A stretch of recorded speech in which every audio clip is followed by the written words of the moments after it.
يكونوا من المهتدين أجعلتم سقاية الحاج وإمارة المسجد الحرام كمن آمن بالله واليوم الآخر وجاهد في سبيل الله لا يستوون عند الله الله لا يهدي القوم الظالمين সূরা তাওবা 18-19 আয়াত। যাবতীয় হামদ ও সানা আল্লাহ রাব্বুল আলামিনের জন্য এবং যাবতীয় দরুদ ও সালাত আর শেষ নবী মুহাম্মদুর রাসূলুল্লাহ সাল্লাল্লাহু আলাইহি ওয়াসাল্লামের জন্য। আজকে ঢাকার ঐতিহ্যবাহী ভাইকদিয়া আহলে হাদিস জামে মসজিদে খুতবা দেওয়ার সুযোগ পেয়ে আমরা আল্লাহর নিকটে শুকরিয়া আদায় করছি, আলহামদুলিল্লাহ। নতুন মসজিদ, নতুন জোশ, এটাই থাকার স্বাভাবিক, কিন্তু আল্লাহ পাক আমাদেরকে মসজিদ বানানোর চাইতে মসজিদ আবাদ করার দিকেই বেশি জোর দিয়েছেন।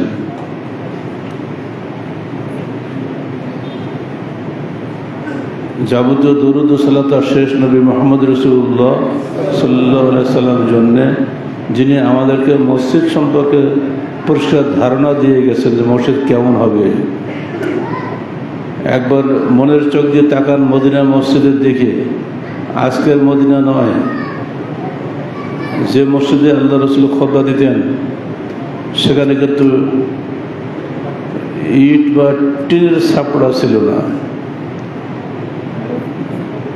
খেজুর গাছের ডাল, খেজুর গাছের গুড়ি, আর নিচে কঙ্কর বালির বিছানা। এই গরিবানা হালতে তিনি সেখানে খুতবা দিয়েছেন। আজকে তার উম্মতে মুহাম্মাদি কত ধনী হয়েছে, কত জাঁকজমকপূর্ণ হয়েছে যে মসজিদে উঠলে মনে হয় যে কোনো রাজপ্রাসাদে উঠল।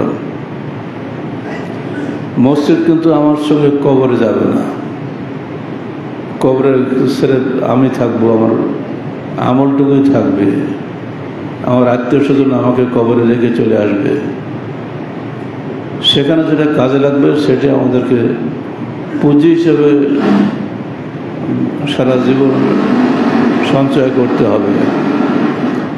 কিভাবে কবরের পুঁজি সঞ্চয় করা যায় আমাদের সেই কাজই করে যেতে হবে।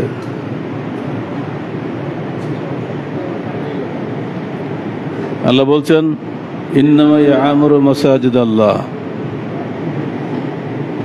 আল্লাহর মসজিদ সমূহ কেবল তারাই আবাদ করে যারা আল্লাহ ও বিচার দিবসের উপরে বিশ্বাস স্থাপন করে, যারা সালাত কায়েম করে ও যাকাত প্রদান করে এবং আল্লাহ ব্যতীত অন্য কাউকে ভয় করে না, নিশ্চয়ই তারা সুপথ প্রাপ্তদের অন্তর্ভুক্ত হবে। তোমরা কি হাজিদের পানি পান করানো ও মসজিদুল হারামের তত্ত্বাবধান করাকে ওই লোকদের সমান গণ্য করো যারা ঈমান আনে আল্লাহর প্রতি ও বিচার দিবসের প্রতি এবং জিহাদ করে আল্লাহর রাস্তায়? তারা উভয়ে কখনোই আল্লাহর নিকট সমান নয়। বস্তুত আল্লাহ জালেম সম্প্রদায়কে সুপথ প্রদর্শন করেন না।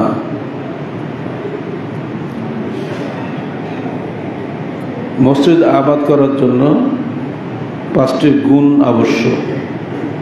1, যারা আল্লাহর উপরে ঈমান আনে, আল্লাহর সঙ্গে অন্য কোনো বান্দাকে শরীক করে না।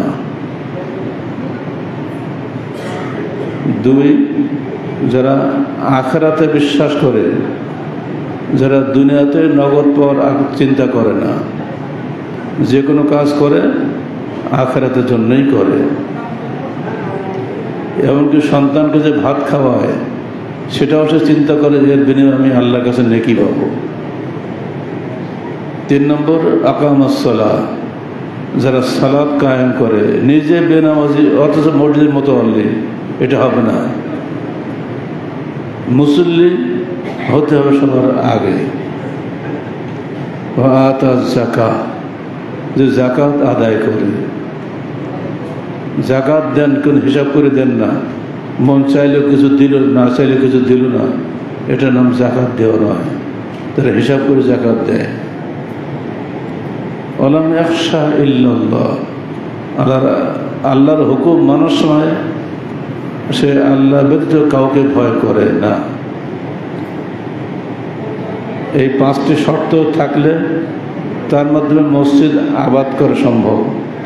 ফাসা উলাইকা ইয়াকুনু মিনাল মুহতাদিন, নিশ্চয়ই তারা সুপথ প্রাপ্তদের অন্তর্ভুক্ত হবে। এই 5টি গুণ খুবই কঠিন, মনে রাখবেন সবাই। পেছনের ইতিহাস, লাহোরে একটা ঘটনা ঘটেছিল। সরকারি একটা জমি, সেখানে ধর্মীয় প্রতিষ্ঠান করার জন্য শিখ সম্প্রদায় এবং মুসলিম সম্প্রদায় দুদলের দাবি ছিল।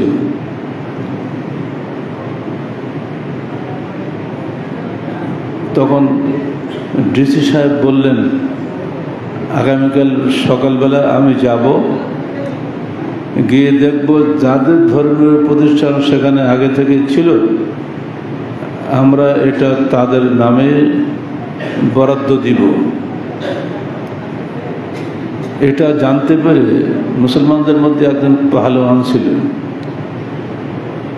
সে বলল, দেখো আমরা এক রাতেই মসজিদ করে ফেলব, যাতে সকালে এসে আমাদের মসজিদ দেখে এটা মুসলমানদের নামেই বরাদ্দ দেয়। তাই করল। তার নিজস্ব শক্তি, সামর্থ্য এবং যোগ্যতা সঙ্গে তার দলবল নিয়ে এসে গেল।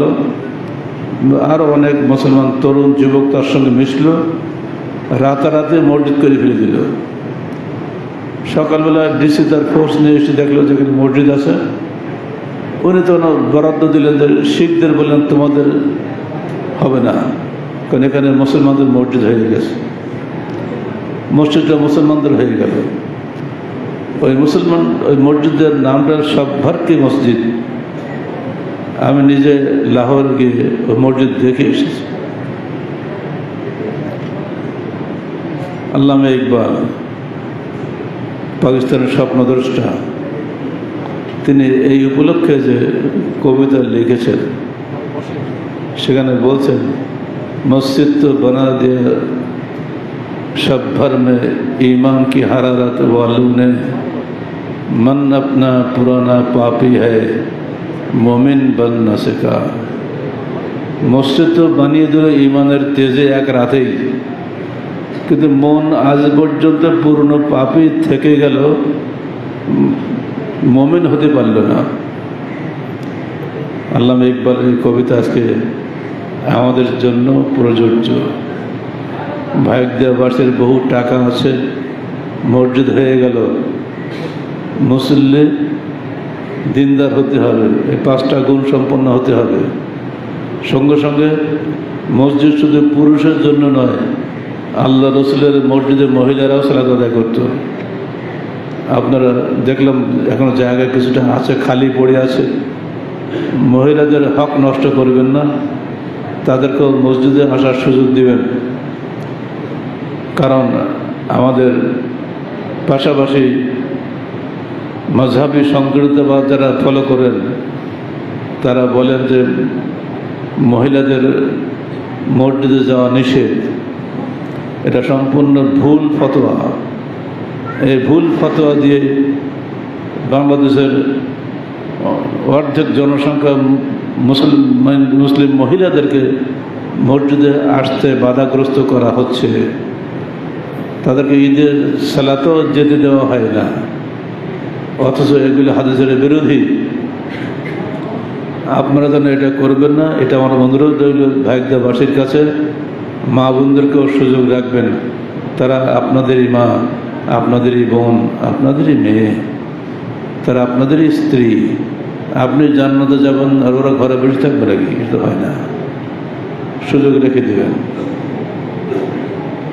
আল্লাহ বলছেন, তোমরা কি হাজিদের পানি পান করানো ও মসজিদ হারামের তত্ত্বাবধান করাকে ওই লোকদের সমান গণ্য করো যারা ঈমান আনে আল্লাহর প্রতি ও বিচার দিবসের প্রতি এবং জিহাদ করে আল্লাহর রাস্তায়, তারা উভয়ে কখনো সমান নয়।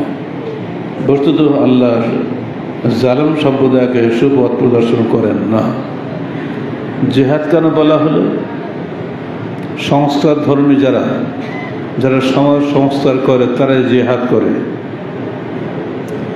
আহলে হাদিসদেরকে আপনারা অনেকে জঙ্গি বলেন, কারণ আমি জেল খেটেছি, মিথ্যা মামলা দিয়েছিল যারা, তারা আবার ক্ষমতা আসার জন্য পাগল হয়ে গেছে, আবার আমিও প্রস্তুত হয়ে গেছি আবারও কারাগারে যাওয়ার জন্য।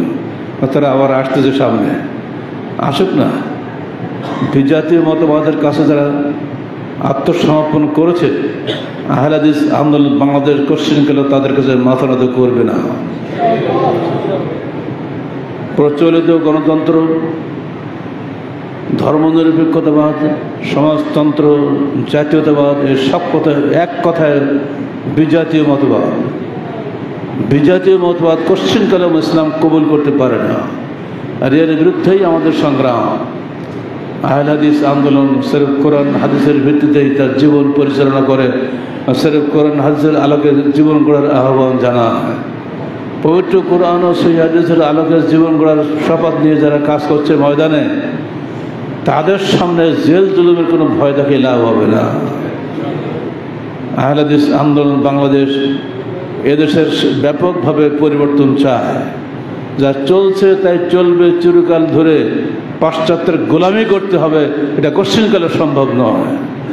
ইউরোপ ও আমেরিকা বাংলা মুসলমানদের শত্রু, তারা আজকে পুরো ফিলিস্তিনকে গুড়িয়ে দিচ্ছে, প্রতিদিন ফিলিস্তিনদের রক্তে গোসল করছে, আর তারাই এবার এসে আপনাদের মিষ্টি মিষ্টি কথা বলছে। তাদের লেজুর বৃত্তি করে কোশ্চিনকালে আপনি দেশে কোনো কল্যাণ করতে পারবেন না। আপনার কল্যাণ আছে এই আমার হাতে কাল কোরআন। এই কোরআন ছাড়া আপনার কল্যাণ করার কেউ নাই। কোরআন হাদিস যা আছে তাই মানব, যা নাই তা ছাড়বো। এই ছোট্ট একটা কথা আমার থাকলে আপনাদের কাছে, আমার আতাকুমুর রাসূল ফাখুযুহু ওয়া নাহাকুম আনহু ফান্তাহু। আমার রসুল তোমাদেরকে যা দিচ্ছেন তা গ্রহণ করো, যা নিষেধ করেন তা বর্জন করো।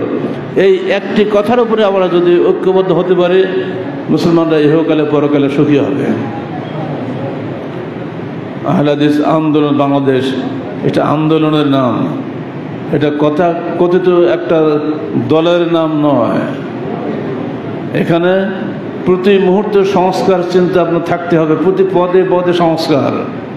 এর মসজিদে ওঠার সময় একটা ভুল ধরে ফেললাম, পূর্ণ নির্মাণ। এটা কি পূর্ণ নির্মাণ না পুনর্নির্মাণ? বাংলা পর্যন্ত আপনারা ঠিক লিখতে পারেন না, তাহলে আপনারা যে আরবি দিয়ে কোরআন হাদিস দিয়ে কী করে দেশ ঠিক করবেন?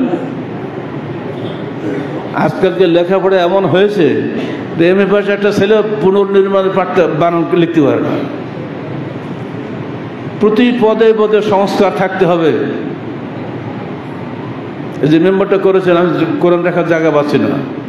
মসজিদকে বিশাল করেছেন, মেম্বারও বিশাল করেছেন, এখানে আমাকে আপনারা বসিয়েই ছাড়বেন, কিন্তু খুব আরাম পাচ্ছে না, কিন্তু তো বসতেই হবে, নাহলে আপনারা তো কত টাকা খরচ করছে আল্লাহ ভালো জানে।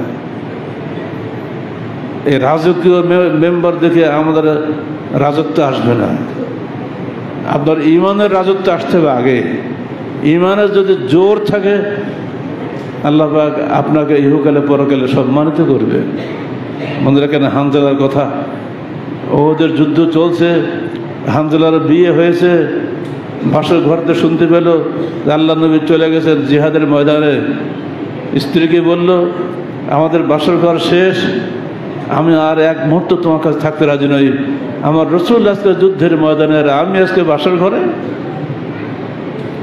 গোসল করার সময় পায়নি, চলে গেছে জিহাদের ময়দানে। এক পর্যায়ে তিনি শহীদ হয়ে গিয়েছেন।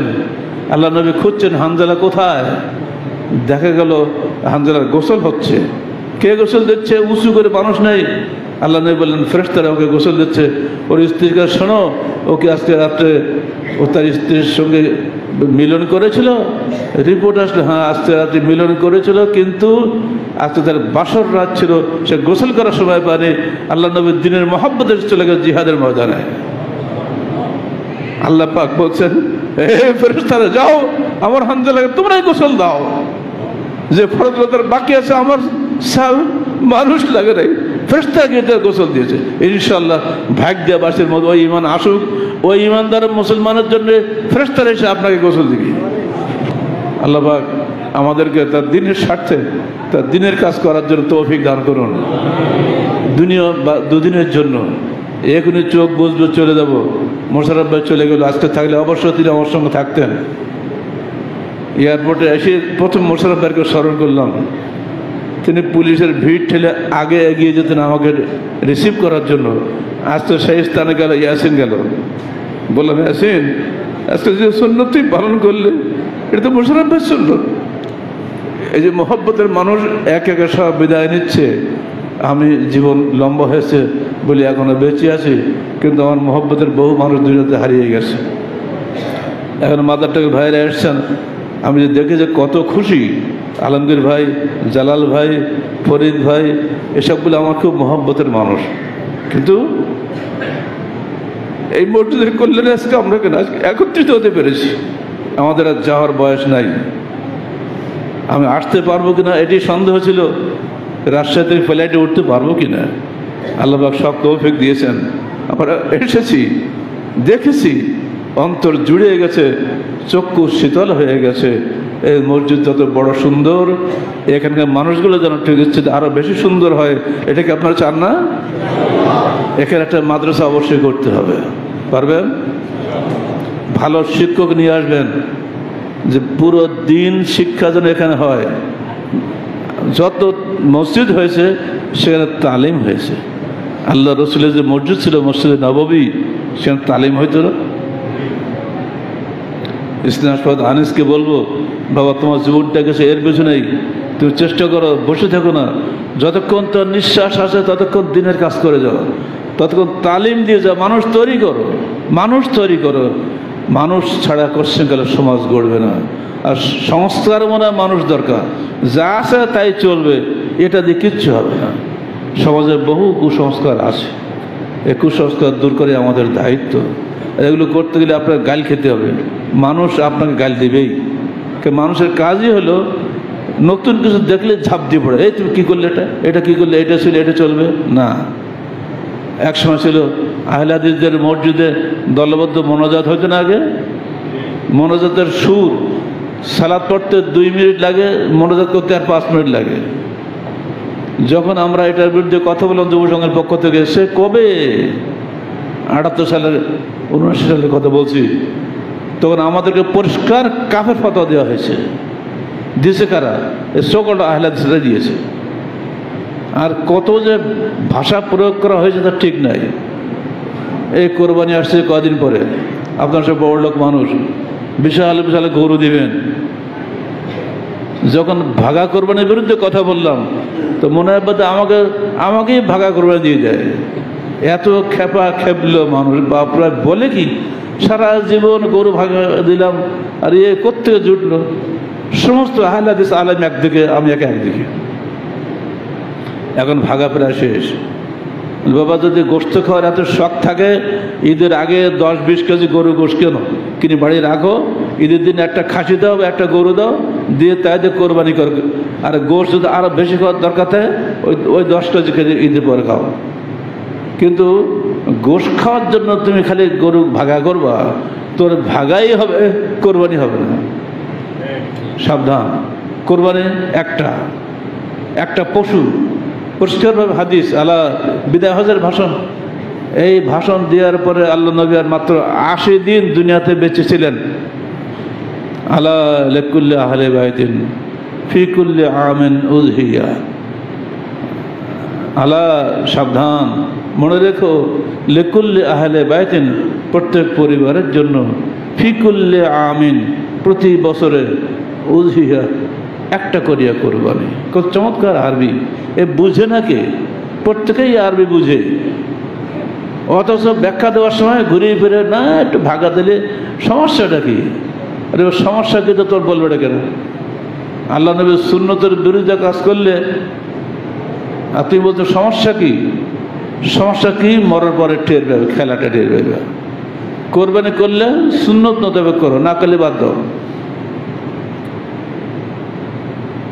প্রতি পদে পদে তখন ছিল আর একটা আহলাইসের মধ্যে এই তাজিয়া মিছিল, এটা শিয়ারে করে না, কিন্তু আহলাইসরাই করতো রাজশাহীতে।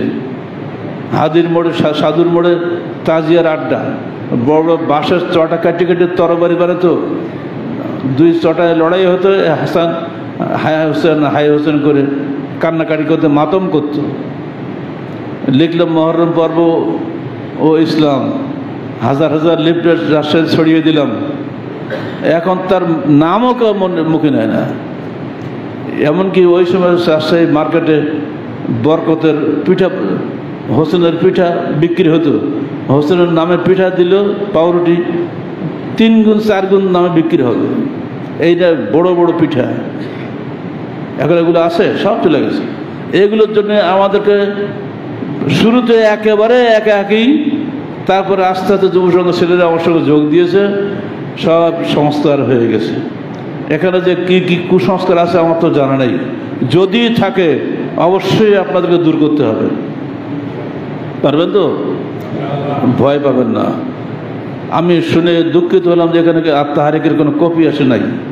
আত্মাহারিক আপনাদেরকে পড়তেই হবে। আত্মাহারিক মানে আন্দোলন। আত্মাহারিকের প্রতিটি লাইন, প্রতিটি সম্পাদকীয় এবং প্রশ্নোত্তরগুলো 40টা প্রশ্নোত্তর থাকে, প্রত্যেকটাই সংস্কারমূলক। দয়া করে আপনারা এগুলো পড়বেন।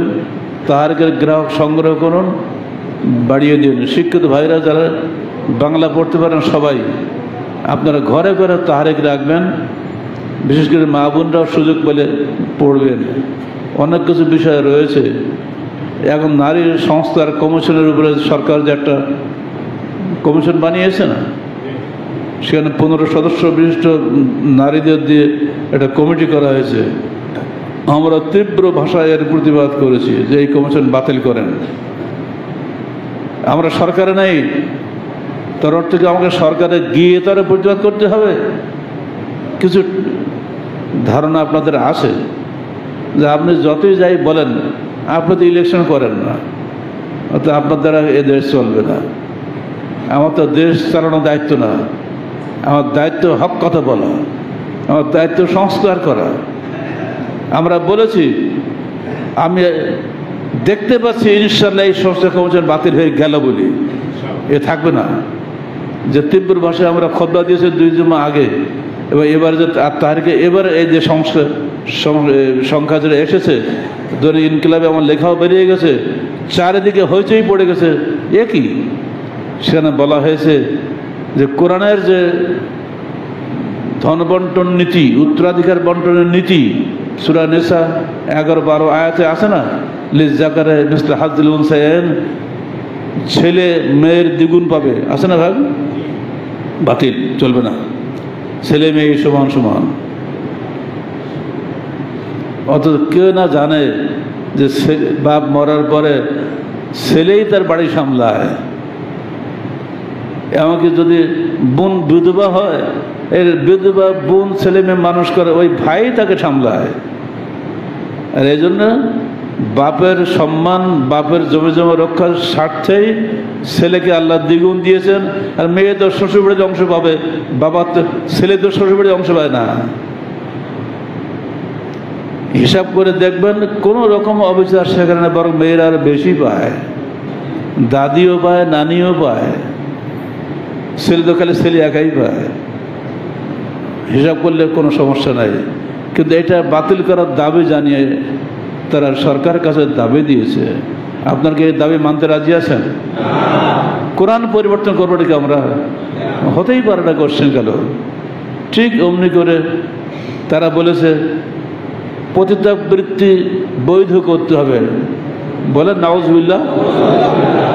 পতিতাবৃত্তি বোঝেন তো? বিশ্বের কোন দেশে পতিতাবৃত্তি বৈধ নাই, কিন্তু বাংলাদেশে নাকি করতে হবে। কারণ ওরা খেটে খায়, দেহ বিক্রি করে খায়। নাউজুবিল্লাহ মিন যালিক।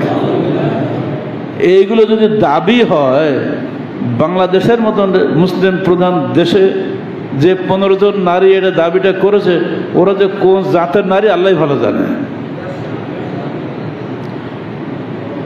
বাংলাদেশ সরকারকে বলবো, আপনি অনির্বাচিত হন আর নির্বাচিত হন, সরকার যতক্ষণ আছেন ততক্ষণ আপনি এই 18 কোটি মানুষের সরকার, আপনি আমাদের আকীদা বিশ্বাসের বিপরীত কোনো আইন করতে পারেন না। অবশ্যই এই বাজে আইন বাতিল করতে হবে। আমাদের মেয়েরা কখনো দেহ বিক্রি করে জীবন পরিচালনা করবে না। এই পতিতাবৃত্তি বাতিল করেন। আমি বারবার মনে হয় আমাদের নারায়ণগঞ্জের একটা পতিতালা ছিল না, নারায়ণগঞ্জে, মনে পড়ে আপনার ভুলে গেছেন নাকি? এক রাত্রে ভেঙে গুড়িয়ে দিয়েছিল, কে ওটা বলতে পারেন? পরে হয়েছিল কি বলে, ওর নাম কি, এমপি হয়েছিল, দারুণ তেজি লোক, আওয়ামী লীগের বোধ হয়, দিল ভেঙেছিল শেষ করে এক রাতে খতম। মানে পতিতা চলবে না আমার নারায়ণগঞ্জে। এরকম সাহসী কিছু লোক দরকার, কিন্তু সরকার তো সবসময় দুর্বল, আবার তাকে বৈধ করতে হবে। কালকে আমার মেয়ে যদি বলে চাকরি বাড়িতে পাচ্ছে না, তো যাই দেহ বিক্রি করে খাই গিয়ে হবে, নাউজুবিল্লাহ মিন যালিক। এইগুলো করছে একদল লোক। আহলে হাদিস আন্দোলন বাংলাদেশ তীব্র ভাষায় তার প্রতিবাদ করেছে, খুতবা করেছে, লেখালেখি করেছে, আজও করছে। আজও এই খুতবা করে গেলাম, কোশ্চিন কালেও যেন সরকার এই বিষয়ে পা না বাড়ান। প্রতি পদে পদে সংস্কার আছে। আপনি জুতো পায়ে দিচ্ছেন, আগে ডান পা দেবেন, আগে বাম পা দিবেন, এগুলো শেখাবে কে? শেখাতে হবে তো আপনাকে, আপনার ছেলেকে শেখাতে হবে না? ও শিখবে কোথায়? এই মাদ্রাসা শিখবে না? আপনি পায়ে যাওয়া করছেন, খাটনোর নিচে চলে যাচ্ছে বা উপরে চলে যাচ্ছে, এগুলো শেখাবে কে? আপনাকে শেখাতে হবে। মাস কাবেন ফাহুয়া ফিন্নার, হাদিস রয়েছে, টাকনোর নিচে যতটুকু যাবে অতটুকু জাহান্নামের আগুনে পড়বে। এই হাদিস যদি বাচ্চা জানে ছোট থেকে, সে কিন্তু এই কাজ আর করবে না। ছোট্ট হাদিস, মাল্লাম ইয়ারহাম লা ইউরহাম, যে অনুগ্রহ করে না সে অনুগ্রহ পায় না। ছোট্ট হাদিস না? মান লা ইয়ারহাম লা ইউরহাম, যে অন্যকে অনুগ্রহ করে না সে অনুগ্রহ মানে আল্লাহর অনুগ্রহ পায় না। এইটুকু হাদিস যদি জানে কোনো ছেলে, সে কোনদিন কোনো মানুষের উপরে রূঢ় আচরণ করবে না। মান লাম ইয়াশকুরিন নাস লাম ইয়াশকুরিল্লাহ, যে ব্যক্তি মানুষের শুকরিয়া আদায় করে না, সে আল্লাহ শুকরিয়া আদায় করে না। ছোট্ট হাদিস, এগুলো ছোট্ট ছোট্ট করে আমরা হাদিস ফাউন্ডেশন শিক্ষা বোর্ডের সিলেবাস করে দিয়েছি। ওখানে এইগুলো ছোট্ট ছোট্ট হাদিস একটা বাচ্চা মুখস্থ ফেলে দিচ্ছে। ছোট্ট থেকে যে বাচ্চা মুখস্থ করে ফেলে, সে বাচ্চা ভবিষ্যতে কিন্তু আর ভোলে না। আল ইলমু ফিস সিগারে কা নকশে ফিল হাজারে, ছোটোবেলায় যে কথা মানুষ শেখে সেটা পাথরে খোদাই করার মতো হয়ে যায়। হাদিস ফাউন্ডেশন শিক্ষা বোর্ড আমরা করেছি। সরকারি শিক্ষা বোর্ডের বলতে পারে খানিকটা প্রতিবাদেই, কারণ সরকার যখন যে আকীদা বিশ্বাসের আসে সেইভাবে তারা সিলেবাস বানায়। আমরা এই তার বিরুদ্ধে বহু প্রতিবাদ করেছি, কিন্তু এক এক সময় এক এক সরকার আসে, এক এক ঝামেলা ঘটায়। আমরা এগুলো বাদ দিয়ে নিজস্ব সিলেবাস তৈরি করেছি। ইতিমধ্যে প্রায় 148টা মাদ্রাসা আমাদের সিলেবাসভুক্ত হয়ে গেছে। 148টার উপরে চলে গেছে বোধহয়, এখন 172টা হয়ে গেছে।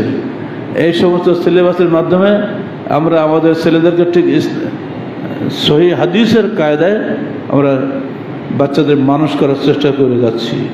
যদি আপনাদের সুযোগ হয়, এই মসজিদেও একটা শাখা খুলতে পারেন। এখানেও ওই সিলেবাস, ওই বই পড়লে বাচ্চারা ঠিক ওইভাবে গড়ে উঠবে ইনশাআল্লাহ। যে সমস্ত মসজিদে আমাদেরকে ভাইরা আমাদেরকে ভালোবাসেন, আমাদের সংগঠনভুক্ত আছেন, করবেন। তৃতীয় যে কথাটি বলবো, জিহাদ। জিহাদ শুনলেই ভয় পাবেন না। জিহাদ অর্থ চূড়ান্ত প্রচেষ্টা।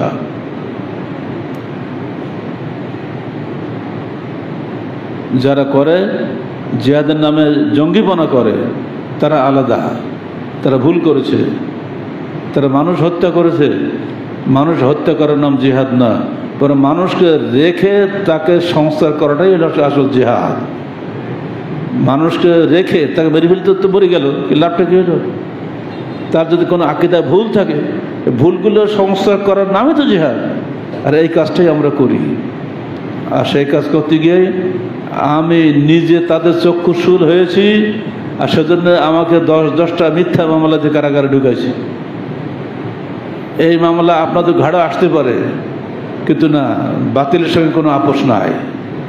আহলে হাদিস আন্দোলন বাংলাদেশ তাহরিক, এটা আন্দোলন। এই আন্দোলন সেখানেই চলবে যেখানে স্তব্ধতা আছে। যদি পুকুরে পানি, কখনো নদীর পানি না, যত গভীর হোক, কাপ্তাই দেশের বড় হ্রদ, সাগর না, সাগরের স্রোত থাকতে হবে, নদীতে স্রোত থাকতে হবে। আহলে হাদিসের স্রোত ছিল না, স্রোত এসে গেছে, এই স্রোত যেন বন্ধ না হয়। এই স্রোতটাই হলো আন্দোলন। এর জন্য আমরা আহলে হাদিস আন্দোলন বলি। হজের সফরে মদিনা হারামের ইমাম সাহেব আমাকে বলছেন, লেমা কুলতা তাহরিক, লেমা আন্ত তাহরিক আহলে হাদিস। বারে, আপনি কেন নিজেদেরকে তাহারিক বলেন কেন? না তাহারিক, আপনি কি তাহারিক শব্দ শুনে ভয় পান নাকি? তো তাহার রাখতে তাহারিক, আমি তাহারিক শুনে ভয় পাই। আপনি ভয়, আপনি খানদান ভালো, তেলের গায়ে তেল আসতে ভালো, খাই দিয়ে ঘুমিয়ে থাকেন, আপনাদের কিছু হবে না। আমরা এই তাহারিক করবো আপনাদের মতো ভীতগুলোকে সাহসী বানানোর জন্য আমাদের তাহারিক। খুব হাসাহাসি হইল। বাংলাদেশে এরকম একদল লোক আছে, তার তাহারিক শুনলে ভয় পায়, জিহাদ শুনলেই ভয় পায় না। আহলে হাদিস আন্দোলন বাংলাদেশের প্রতিটি সদস্য যেখানেই যাবে সেখানে সংস্কার করবে।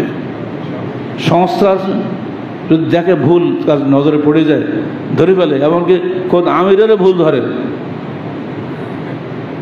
এইটা স্যার ভুল হয়ে গেল, ঠিক আছে ধন্যবাদ তোমাকে, আমি উল্টো ধন্যবাদ দিই। ভুল যদি কেউ ধরে দেয় আমার, আমি উল্টো ধন্যবাদ দিই। এগুলো করতেই হয়, নইলে সমাজ সংস্কার হবে কী করে বলেন? যদি সবাই চুপ করে বসে থাকি, সমাজ তো সংস্কার হবে না। সমাজ আস্তে আস্তে এগিয়ে যাবে তরতর গতিতে, নদীর স্রোতের বেগে। আহলে হাদিস আন্দোলনে সেই স্রোত ছিল না, স্রোত আবার চালু হয়েছে। এই স্রোত যেন বন্ধ না হয়, মনে রাখবে সবসময়। আরও যেসবগুলো বিষয় রয়েছে, যেটা মহিলাদের বিষয়টা বললাম, খেয়াল রাখবেন। মা বোনদেরকে শুধু সালাত পড়ালেই হবে না, তাদেরকে আমাদের আরবি কায়দা পড়তে হবে। প্রতি সাপ্তাহিক তালিম বৈঠক এই মসজিদে করতে হবে। আজকে আমরা জুমার সালাত আদায় করছি, জুমার খুতবা শুনলাম। প্রতি জুমার খুতবা যেন সংস্কারবাদী খতিব থাকেন এখানে, খেয়াল রাখবেন। আর যেদিন আপনার তালিম বৈঠক করবেন, প্রতি সপ্তাহের মঙ্গলবার করেন বা বৃহস্পতিবারে করেন, যেদিনই করবেন, মা বোনদেরকেও বলবেন তোমরা পর্দার পাশে বসো, আমরা এই পাশে বসি, তালিম করি, যদি একসঙ্গে করতে চান। আর যদি মা বোনরা আলাদা করেন, আলহামদুলিল্লাহ সবচেয়ে বেটার। মা বোনরা নিজেরাই করতে পারলে সবচেয়ে ভালো হয়, কারণ তারা নিজেদের মধ্যে মন খুলে কথা বলতে পারে। চেষ্টা করবেন মা বোনরা নিজেরা যেন তালিম বৈঠকগুলো করে। যেটা আমি অ্যারেস্ট হওয়ার সপ্তাহ থেকে আজ পর্যন্ত আমার বাসায় তালিম বৈঠক বন্ধ হয়নি। পরের সপ্তাহে এসে মহিলারা বলছে যে ম্যাডাম, আপনি তো স্যার তো কারাগারে গেল, আপনার মধ্যে কোনো ব্যতিক্রম দেখছি না, আপনি নিশ্চিন্তে আমাদের পড়িয়ে যাচ্ছেন। তো জবাব দিচ্ছে কি জানেন? এতদিন বাইরে দাওয়াত দিয়েছে, এবার তো কারাগারে দাওয়াত জন্য চলে গেছেন, সমস্যা কি? এতদিন বাইরে দাওয়াত দিয়েছে, কারাগারে দাওয়াত দেবে, সমস্যা কি? এরকম মেজাজের বউ যদি আপনার বাড়িতে থাকে, আপনি সার্থক, আপনার পরিবার সার্থক, আপনার জীবন সার্থক। এইভাবে সমাজ পরিবর্তন হবে। একদিনে একটা বক্তৃতার সমাজ পরিবর্তন হবে না। পরিবর্তন হতে গেলে ঘরে বাইরে পরিবর্তন করতে হবে, সন্তানদের পরিবর্তন করতে হবে। কারণ আপনি একা নন, একটা পরিবার, আপনি একটা পরিবার প্রধান, আপনার স্ত্রী আছে, কন্যা আছে, পুত্র আছে, সবাই আপনার। আপনার ছেলে স্কুলে নাম লিখবে, বাবার নাম কি অমুক, বাপ কখন দায়িত্ব এড়িয়ে যেতে পারে না। প্রত্যেকটা মানুষ, প্রত্যেকটা পরিবারে এক একটা সমাজের প্রাথমিক ইউনিট হচ্ছে একটা পরিবার। কু আনফুসাকুম ওয়া আহলিকুম নারা। আল্লাহ কি বলছেন? তোমরা নিজেদেরকে, নিজেদের পরিবারকে জাহান্নামের আগুন থেকে বাঁচাও। অর্থাৎ পরিবারকে বাদ দিয়ে আপনি জান্নাত পেতে পারেন না।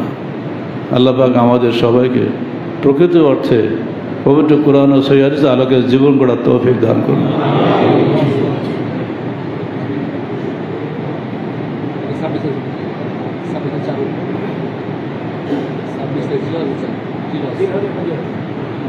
আগামী 26 তারিখে না জিলহজের চাঁদ উঠবে,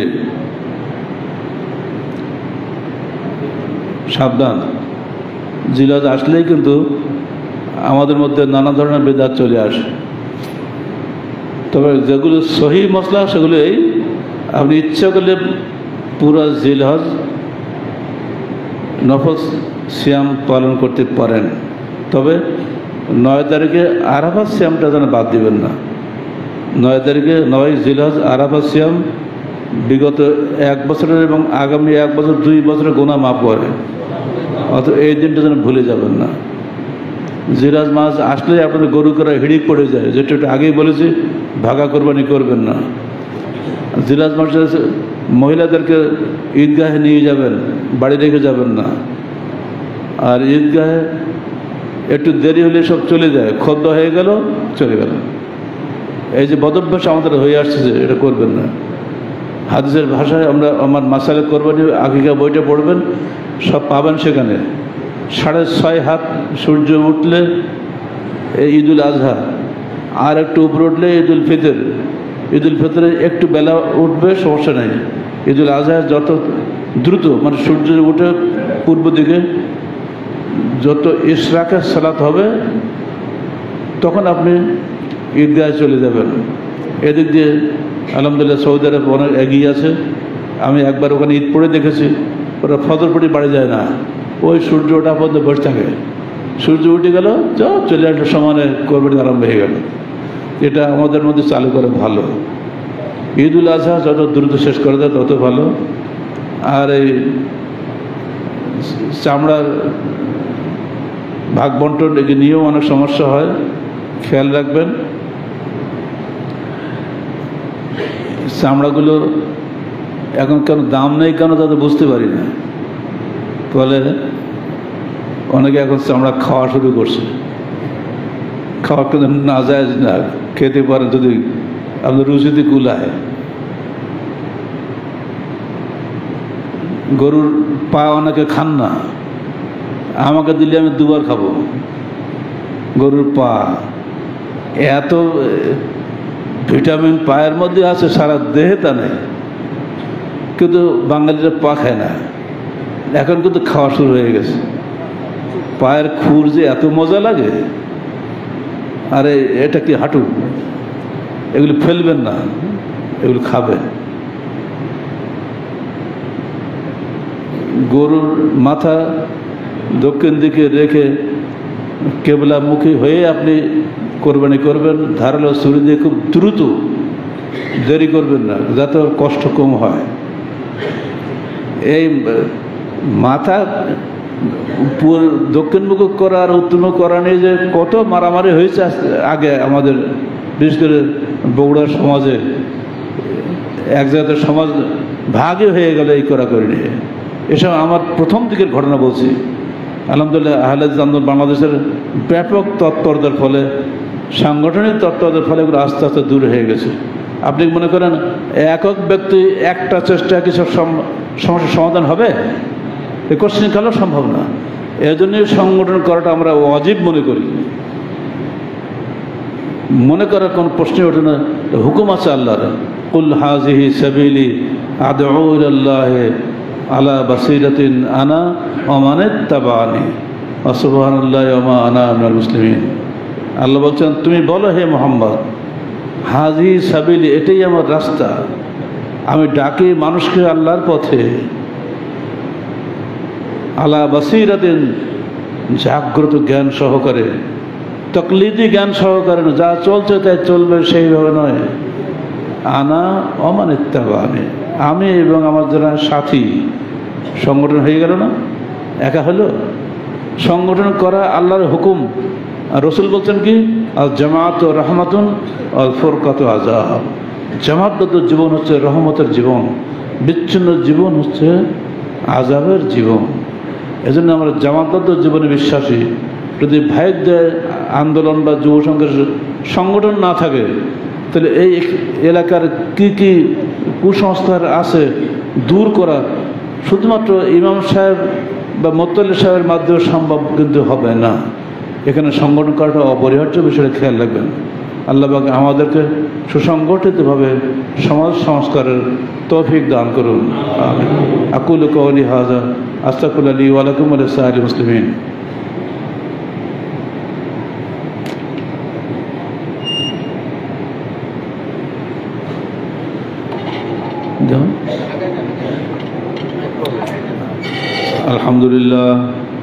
الحمد لله نحمده ونستعينه ونستغفره ونؤمن به ونتوكل عليه ونعوذ بالله من شرور أنفسنا ومن سيئات أعمالنا من يهده الله فلا مضل له ومن يضلل فلا هادي له ونشهد أن لا إله إلا الله وحده لا شريك له ونشهد أن محمدا عبده ورسوله إن الله وملائكته يصلون على النبي يا أيها الذين آمنوا صلوا عليه وسلموا تسليما اللهم صل على محمد وعلى آل محمد كما صليت على إبراهيم وعلى آل إبراهيم إنك حميد مجيد اللهم بارك على محمد وعلى آل محمد كما باركت على إبراهيم وعلى آل إبراهيم إنك حميد مجيد اللهم انصر من نصر دين محمد صلى الله عليه وسلم واجعلنا منهم